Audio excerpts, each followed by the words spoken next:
مولاي صل وسلم دائما أبدا على حبيبك خير الخلق كلهم مولاي صل وسلم دائما أبدا على حبيبك. السلام عليكم ورحمة الله وبركاته. Innal hamdalillah nahmaduhu wa nasta'inuhu wa nastaghfiruhu wa natawakkalu alayhi wa na'udzu billahi min shururi anfusina wa min sayyiati a'malina. Man yahdihillahu fala mudilla lahu wa yudlilhu fala hadiya lahu. Asyhadu an la ilaha illallah wa asyhadu anna Muhammadan abduhu wa rasuluhu la nabiyya ba'da. Allahumma salli ala sayyidina wa nabiyyina wa maulana Muhammad wa ala alihi mujahidin al-tahirin ma ba'd. Qala Allah Ta'ala fil Qur'anil Karim, a'udzu billahi minasy syaithanir rajim. Ya ayyuhalladzina amanu taqullaha haqqa tuqatih wa la tamutunna illa wa antum muslimun. Shadaqallahul adzim.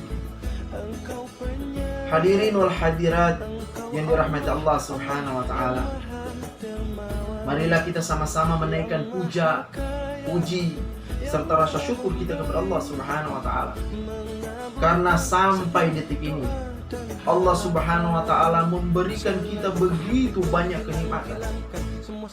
Nikmat kesempatan, nikmat kesehatan, dan yang paling besar nikmat yang telah Allah berikan kepada kita yaitu nikmat iman dan nikmat Islam. Salawat dan taslim kita kirimkan kepada baginda Nabi Muhammad sallallahu alaihi wasallam. Semoga mahfirah Allah akan senantiasa bercucuran kepada beliau, ahli keluarga beliau, para sahabat-sahabatnya, dan insya Allah akan sampai kepada kita sebagai pengikut-pengikut. Saudara-saudara kaum muslimin wal muslimat yang dirahmati Allah Subhanahu wa taala. Kali ini kita akan membahas masalah kematian. Karena kita semua pasti akan mengalami kematian. Segala sesuatu ada awalnya, pasti ada akhirnya. Tetapi Allah adalah yang pertama, yang tidak punya awal, atau the first that have no beginning, dan yang terakhir tetapi tidak punya pengakhiran, the last that have no end. Setiap ciptaan Allah punya kehidupan dan kematian, tetapi Allah Subhanahu wa taala adalah zat yang maha hidup dan yang tidak pernah mati. Bahkan Allah yang menghidupkan, memberikan kehidupan, dan yang mematikan lalu membangkitkan kembali kita semua sebagai ciptaan. Hadirin wal hadirat Allah Subhanahu wa taala, segala sesuatu mempunyai awal dan akhir. Telah dicatat oleh Allah Subhanahu wa taala dalam Lauhul Mahfuz.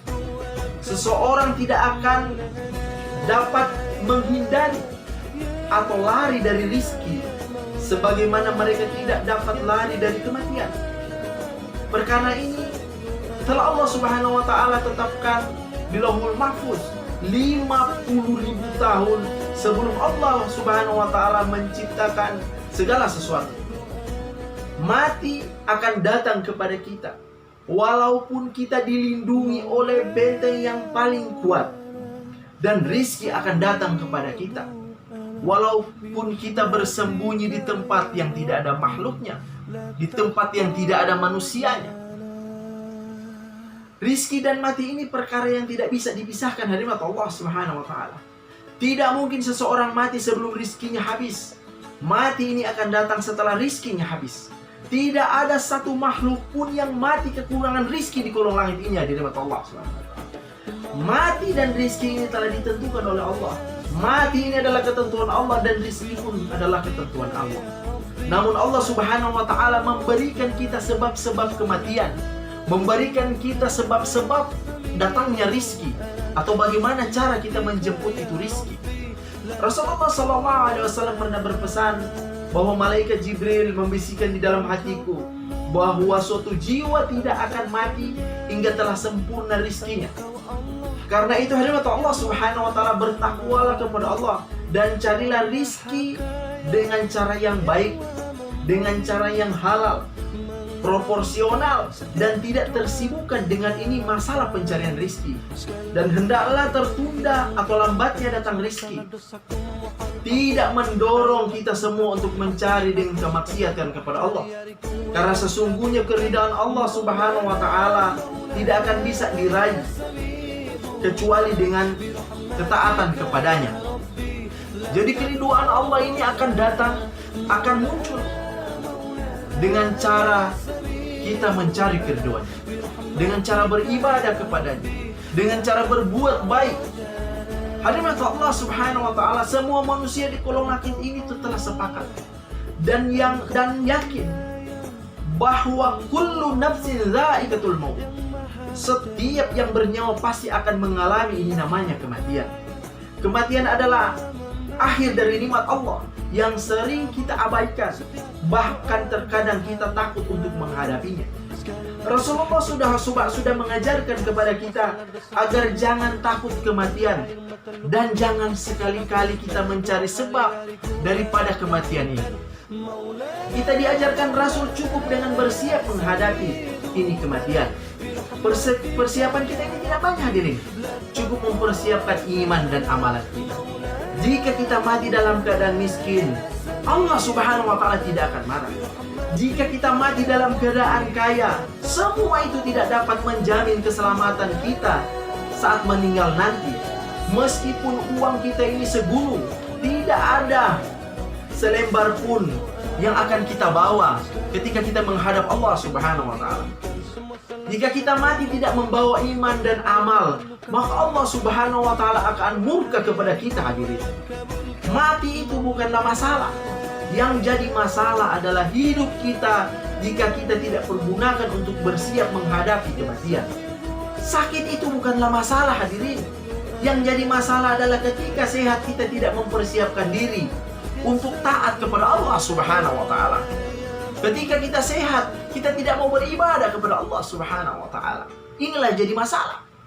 Memang benar kata para ulama bahwa syarat mati bukan dikhususkan untuk orang tua saja. Syarat mati bukan untuk mereka yang menderita sakit. Banyak orang kelihatan sehat kini tidak ada lagi bersama dengan kita. Dan orang yang telah lama menderita penyakit masih saja hidup sampai saat ini hadirat Allah Subhanahu wa taala. Oleh karena itu marilah kita mempergunakan atau kita pergunakan dengan sebaik-baiknya masa muda kita sebelum datang masa tua. Masa sehat kita sebelum masa sakit kita. Masa luang kita sebelum datang masa sempit kita. Masa hidup kita sebelum datang ini kematian. Kita harus mempersiapkan sebelum semua ini terjadi. Untuk mempersiapkan iman dan amal kita, jangan menunda untuk bertobat. Jangan menunda untuk sujud kepada Allah. Jangan sekali-kali menunda sekali ada kesempatan untuk mempersiapkan diri menuju kematian. Semoga Allah Subhanahu wa taala menjadikan kita semua orang-orang yang selalu mempersiapkan diri untuk kematian. Semoga kita semua akan dimatikan oleh Allah Subhanahu wa taala dalam keadaan iman dan dalam keadaan bertakwa kepada Allah Subhanahu wa taala. Semoga Allah Subhanahu wa taala ini menerima daripada amalan-amalan kita yang sedikit di bulan yang penuh rahmat ini, digantikan dengan pahala-pahala yang begitu besar. Nah, saat ini sekarang kita sudah berada di 10 hari di bulan Ramadan. 10 hari terakhir ini kita gunakan, Masya Allah, kita gunakan untuk beribadah kepada Allah. Kita gunakan untuk sujud kepada Allah. Kita gunakan untuk meraup sebanyak-banyaknya pahala dari Allah Subhanahu wa taala. Ingat hadirat Allah Subhanahu wa taala, hari ini kita masih dapat merasakan nikmat daripada ibadah Ramadan. Tetapi siapa yang akan memberikan kita kesempatan lagi? Atau apakah kita punya jaminan tahun depan kita bisa merasakan ini puasa atau merasakan ini Ramadan? Oleh karena itu marilah hadirin, dalam kesempatan ini saya mengajak kita semua untuk senantiasa taat kepada Allah, untuk senantiasa meningkatkan daripada amal ibadah kita di bulan yang penuh rahmat ini. Semoga Allah Subhanahu wa taala menjadikan kita ini sebagai orang-orang yang saleh, dan kelak insya Allah dimatikan oleh Allah Subhanahu wa Ta'ala dalam keadaan husnul khotimah. Mungkin hanya ini yang bisa saya sampaikan. Semoga bermanfaat bagi kita semua. Usiku min nafsi bitaqullah. Assalamualaikum warahmatullahi wabarakatuh.